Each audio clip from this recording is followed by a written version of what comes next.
til hamingju með sigurinn glæsilegt, hvernig tilfinningin að vera búin að tryggja sig á EM25? Hún bara ennþá, ég veit ekki, það bara svona einhver geðshræring í gangi sko.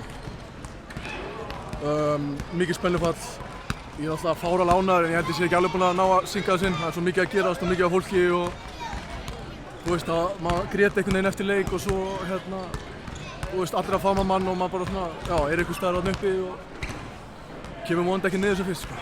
Myndirðu segja að allt hefði gengið upp í dag? Já, við bara, þeir tóku þarna eitt áhlaup undir lok fyrri hálfleiks sem náttúrulega erfiður tímapunktur upp á að fara inn í hálfleikinn með svona óbræði munni en allt annað bara frábær, bara varnarlega, sóknarlega, menn að koma inn, setja stór skot, bara orkan, allt saman var bara upp á 10 og við höfum bara ekki getað að skrifa þessa sögur betur, þvílíkt spennufall, þvílíka tilfinningar rússíbanni síðustu daga, þú veist, eftir núngaleik sérstaklega, lítið sofið, svona bara fiðringur mikill, þú veist, maður spila alltaf endalaust að leikjum en þetta er svo allt öðruvísi og komur á Eurobasket aftur, það er bara, ég er ekki alveg áttað með þessu, ég held að komi með tímanum.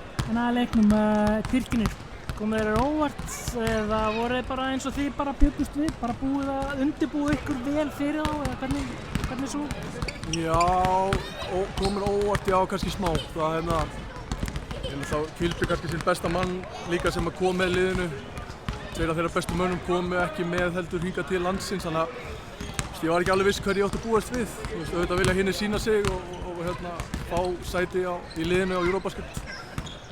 En ég veit ekki, mér fannst bara, ég pældi ekkert í það. Ég pældi bara í okkur og hvað við vorum að spila fárlega vel og það er alveg sama hvernig það er sett inn á held ég. Það hefði ekki skipt neinu.